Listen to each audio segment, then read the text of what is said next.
السلام علیکم عزیز طلباء و طالبات، میں ہوں ڈاکٹر اسد منیر اور آج ہم بات کریں گے میس کمیونیکیشن کے ایک انتہائی اہم کورس پبلک ریلیشنز 9263 جو کہ بی ایس لیول پہ پڑھایا جاتا ہے، اس کے کچھ بنیادی کنسیپٹس کے اوپر۔ اس پہ بات کرنے کے لیے آج ہمارے پاس دو اسٹوڈنٹس بھی موجود ہیں جو کہ بی ایس میس کمیونیکیشن سے ہیں، اور ان کا انپٹ یقیناً ہیلپ فل ہوگا ہمیں ان بنیادی کنسیپٹس کو سمجھنے کے لیے بھی۔ اور ہمارے آج کے وہ ٹاپکس جن کے اوپر ہم تفصیلی بات کریں گے ان میں پبلک ریلیشنز کیا ہے، اس کا کیا کردار ہے، اس کی کیا اہمیت ہے، اس کا آغاز کب سے ہوا، اور پبلک ریلیشنز آفیسرز کی ذمہ داریاں کیا ہیں، پبلک ریلیشنز میں کون کون سے ٹولز کا سہارا لیا جاتا ہے، پی آر آرگنائزیشنز کیسے کام کرتی ہیں، اپنی ذمہ داریاں کیسے نبھاتی ہیں، اور کرائسس سچویشنز میں پی آر کا کیا کردار ہے، ہم ان تمام موضوعات پر بات کریں گے۔ تو سب سے پہلے ہمیں یہ سمجھنے کی ضرورت ہے کہ پبلک ریلیشنز بذات خود کیا ہے۔ اردو میں اسے تعلقات عامہ کہا جاتا ہے، اور پبلک ریلیشنز ابتدائی طور پہ وہ پہلی شکل ہے کہ جو بعد ازاں شاید صحافت اور میس کمیونیکیشن کی بنیاد بنی۔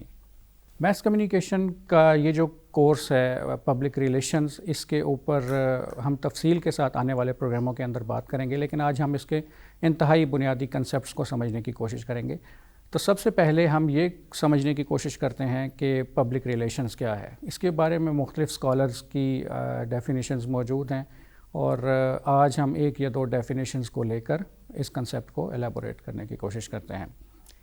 سب سے پہلے یہ ایک بڑی مستعمل ڈیفینیشن ہے، بڑی مستند سمجھی جاتی ہے کہ پبلک ریلیشنز جو ہے یہ ایک پلانڈ، ڈیلیبریٹ اور سسٹینڈ ایفرٹ ہے۔ کس چیز کی ایفرٹ؟ کہ کسی آرگنائزیشن کے امپلائیز، اس کی مختلف پبلکس اور اس کی جو ٹارگٹ آڈینسز ہے یا اس کے اسٹیک ہولڈرز ہیں، ان کے درمیان ایک گڈ ول قائم کرنے کے لیے، جس سے کسی بھی آرگنائزیشن کی بحیثیت مجموعی ایک گڈ ول سامنے آ سکے۔ اب اس میں تین چیزیں سمجھنے کی امپورٹنٹ ہیں۔ ایک تو یہ کہ یہ ایکٹیویٹی پلانڈ ہے، پلاننگ کے تحت ہوتی ہے۔ دوسرا یہ کہ یہ ڈیلیبریٹ ہے، یعنی خود بخود نہیں ہو جاتی، جان بوجھ کر کی جاتی ہے، ترتیب کے ساتھ پروگرام اس میں پیش کیے جاتے ہیں۔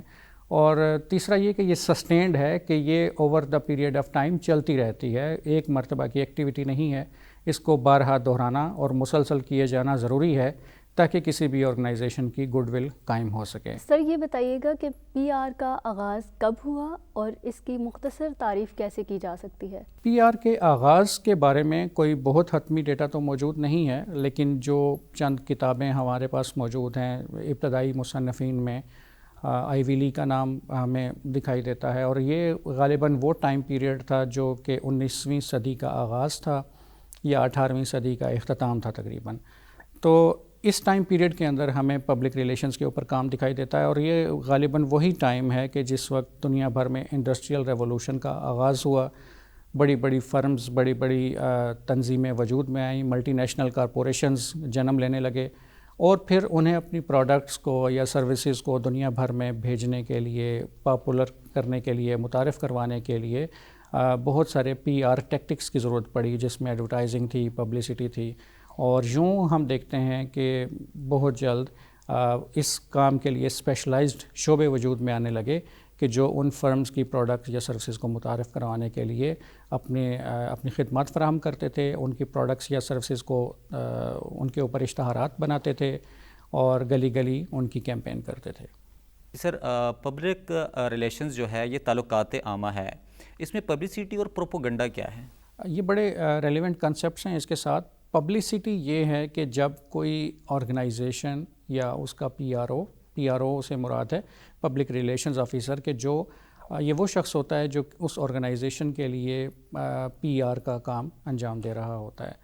تو جب ایک پی آر او اپنی آرگنائزیشن کے لیے کچھ میڈیا کوریج جو کہ پازیٹیو نیچر کی ہو، فری آف کاسٹ حاصل کرنے کی کوشش کرتا ہے، یعنی اپنے ادارے کے پیسے بچاتا ہے اور ایسی ٹیکنیکس استعمال کرتا ہے کہ جس سے اس ادارے کے بارے میں کچھ پازیٹیو ویوز، پازیٹیو خبریں مختلف میڈیا آرگنائزیشنز میں شائع ہوں، تو ہم انہیں پبلسٹی کی ایکٹیویٹیز کہتے ہیں۔ پبلسٹی کی مثال یہ لے لیں کہ دیکھیے عموماً ایسا ہوتا ہے کہ پی آر اوز اپنے ادارے کی ترویج کے لیے یا پروڈکٹس یا سروسز کو متعارف کروانے کے لیے اخبارات میں اشتہارات دیتے ہیں، لیکن اشتہارات تو فری نہیں شائع ہوتے. ایڈورٹائزنگ تو وہ فارم ہے کہ جس میں پیسے ادا کرنے پڑتے ہیں. It's a paid form of publicity. تو پبلسٹی بذات خود ایک ایسی فارم ہے کہ جس میں آپ مختلف ایکٹیویٹیز کے ذریعے کسی نہ کسی حد تک فری کوریج حاصل کرنے کی کوشش کرتے ہیں, اور وہ فری فیوریبل کوریج کی بات ہو رہی ہے. پروپیگنڈا پرزویشن کی ہی ایک قسم ہے, لیکن اس میں ایک فرق ہے اور وہ ہے انٹینٹ کا, یعنی آپ کی نیت کا یا آپ کے آبجیکٹیوز کا. پروپیگنڈا کی جو انٹینٹ ہے وہ نیگیٹو ہے, اس کی کنوٹیشن نیگیٹو ہے. عموماً ہم ہر طرح کی پرزویشن میں ایک ہی آبجیکٹیو ہوتا ہے کہ ہم نے کسی ایک پروڈکٹ یا سروس یا آئیڈیا کے اوپر لوگوں کی رائے عامہ ہموار کرنی ہوتی ہے, ان کی اوپینین کو اپنے حق میں موڑنا ہوتا ہے. لیکن پرزویشن میں ہم عموماً ان کو تصویر کے دونوں رخ بھی دکھا رہے ہوتے ہیں اور ہماری انٹینشن نیگیٹو نہیں ہوتی. جبکہ پروپیگنڈا میں عموماً ہم ان کو ایک مخصوص ورلڈ ویو دکھا کے, ایک مخصوص پرسپیکٹیو دکھا کر اور ڈگری آف فری چوائس ان سے لے لیتے ہیں اور تصویر کا ایک ہی رخ ان کے سامنے پیش کرتے ہیں, جس سے وہ متاثر ہو کر ہمارے نظریے کے قائل ہو جائیں. اور اس کے پیچھے ہماری انٹینشن کچھ نیگیٹو ہوتی ہے, کچھ نیگیٹو ہم نے اچیو کرنا ہوتا ہے. نیگیٹو سے مراد یہ ہے کہ اگر ہماری انٹینٹ لوگوں کو پتہ چل جائے تو وہ شاید ہماری اس بات سے یا پوری ایکٹیویٹی سے متنفر ہو جائیں. تو اس لیے اس میں جو بنیادی فرق ہے وہ انٹینٹ کا فرق. سر یہ بتائیے گا کہ مختلف ادارے پی آر فرمز کیوں بناتے ہیں یا یہ بنانے کیوں ضروری ہوتے ہیں؟ اداروں میں پی آر فرمز اس لیے ضروری ہوئیں کہ وقت کے ساتھ ساتھ اداروں کا حجم بڑھتا چلا گیا. اداروں میں سینکڑوں ہزاروں امپلائیز بھرتی ہونا شروع ہوئے, اور جہاں بہت سارے امپلائیز بھرتی ہوتے ہیں وہاں بہت سارے مسائل بھی جنم لیتے ہیں, انٹرنلی بھی اور ایکسٹرنلی بھی. اب اداروں کے امپلائیز کے مابین کئی طرح کے جھگڑے ہو جاتے ہیں, ان کے تصفیے کرانے کے لیے بھی آپ کے پاس کوئی پلیٹ فارم موجود ہونا چاہیے.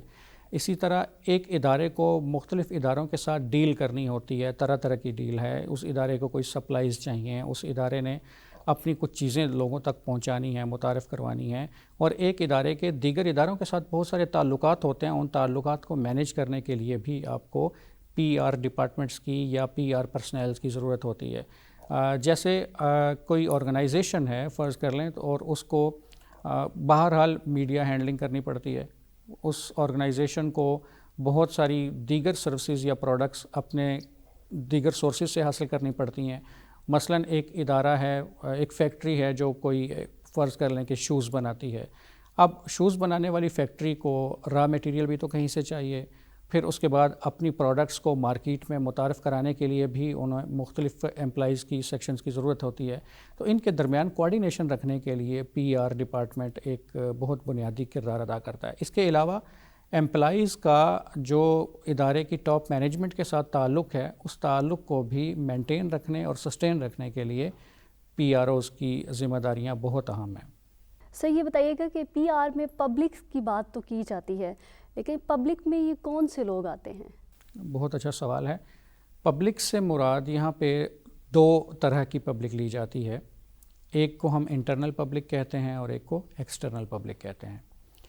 انٹرنل پبلک میں عموماً ادارے کے ملازمین, یا آسان الفاظ میں اگر میں کہوں تو آپ وہ لوگ سمجھ لیجئے کہ جو ادارے کو براہ راست کسی کیپیسٹی میں نقصان پہنچا سکتے ہیں, یعنی جن کے ناراضگی سے ادارے کے معمولات متاثر ہو سکتے ہیں, ڈسٹرب ہو سکتے ہیں, انہیں ہم انٹرنل پبلکس میں گردانتے ہیں. اور ایکسٹرنل پبلکس وہ ہیں کہ جو براہ راست تو ادارے کو شاید متاثر نہیں کرتے, لیکن ادارے اپنے تعلقات کو ان کے ساتھ بھی اگر بہتر بنائیں تو ادارے کی فنکشننگ, گڈ ویل اور ساکھ برقرار رہتی ہے. دونوں کو میں کچھ مثالوں سے سمجھاؤں گا. جیسے انٹرنل پبلکس میں ایک تو ہم نے بات کر لی کہ ادارے کے اپنے ملازمین ہیں, جو براہ راست اگر ادارے کے خلاف ہو جاتے ہیں تو ادارے کو نقصان ہوتا ہے اور ادارے کی ساکھ بری طرح ڈیمیج ہوتی ہے, اس ادارہ بند ہونے کے نہج پر پہنچ جاتا ہے. دوسرے وہ لوگ کہ جن کے ادارے کے اندر فرض کر لیں کہ سرمایہ کاری ہے, جنہوں نے کچھ انویسٹ کر رکھا ہے, وہ بھی آپ کے انٹرنل پبلکس ہیں. اچھا, اگر میں ایک اور مثال دے کے سمجھاؤں کہ ایک اسکول ہے یا کالج ہے یا یونیورسٹی ہے, تو یونیورسٹی کی انٹرنل پبلکس میں کون لوگ شامل ہوں گے؟ سب سے پہلے تو اس کے اسٹوڈنٹ شامل ہوں گے. ٹھیک ہے, اگر اسٹوڈنٹ سے ہی تعلقات خراب ہوتے ہیں تو یونیورسٹی یا کالج یا کوئی ادارہ تو نہیں چل سکتا. دوسرے نمبر پر اس کے ملازمین ہیں، وہ بھی اس کی انٹرنل پبلکس ہیں.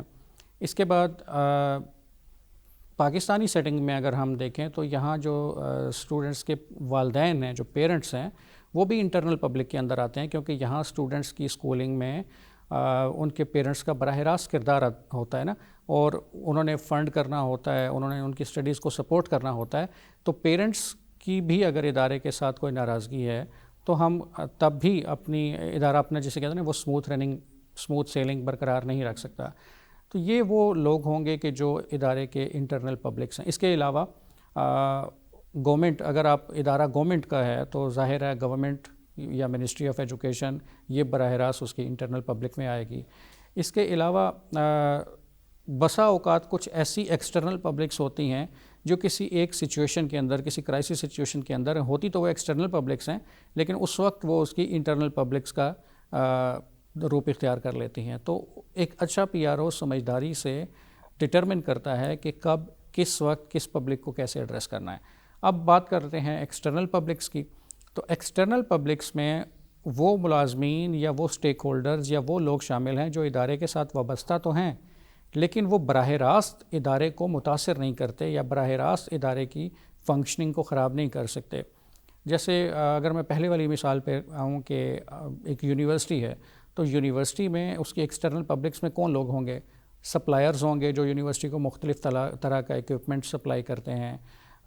اس کے علاوہ جو یونیورسٹی میں فرض کر لیں کینٹینز ہیں، ان کے اوپر جو ٹھیکیداران ہیں جن کو ٹھیکے دیے گئے ہیں، اب وہ لوگ براہ راست یونیورسٹی کو بند یا متاثر کرنے کے پوزیشن میں تو نہیں ہیں، لیکن اگر وہ لوگ بھی گڑبڑ کرتے ہیں تو تھوڑا سا انریسٹ کی سچویشن پیدا ہوتی ہے. بے شک وہ سچویشن عارضی ہوگا اور ظاہر ہے انتظامیہ بہت جلد ان لوگوں کو ریپلیس کر دے گی، ان کا متبادل لے آئے گی، لیکن وہ جو وقتی انریسٹ بھی پیدا ہوتا ہے تو اس سے بھی بگاڑ آتا ہے، اور اچھی پی آر اس انریسٹ کو بھی اوائڈ کرنے کی کوشش کرتی ہے.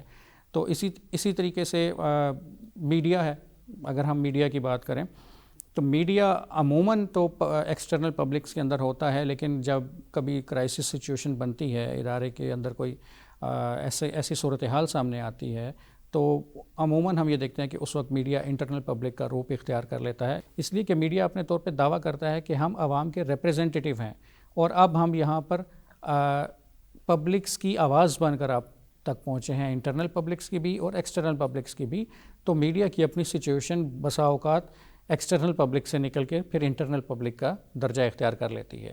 تو وہ تمام لوگ جو ادارے کے ساتھ کسی نہ کسی پوزیشن میں وابستہ ہیں لیکن براہ راست ادارے کو نقصان پہنچانے کی صلاحیت نہیں رکھتے، وقتی کوئی پرابلم کاز کر سکتے ہیں، ایسے لوگوں کو ہم ایکسٹرنل پبلکس گردانتے ہیں. اور اچھی پی آر ہمیشہ انٹرنل اور ایکسٹرنل دونوں پبلکس کے ساتھ اپنے تعلقات کو بہتر اور خوشگوار رکھنے کی کوشش کرتی ہے. عزیز طلباء و طالبات، امید کرتا ہوں کہ آج کا یہ پروگرام پبلک ریلیشنز کے انتہائی بنیادی کنسیپٹس کو سمجھنے میں آپ کے لیے ہیلپ فل ثابت ہوگا. اگلے پروگرام میں ہم مزید کچھ تفصیلی موضوعات لے کر آپ کے سامنے پیش ہوں گے. تب تک کے لیے اجازت دیجیے. فی امان اللہ.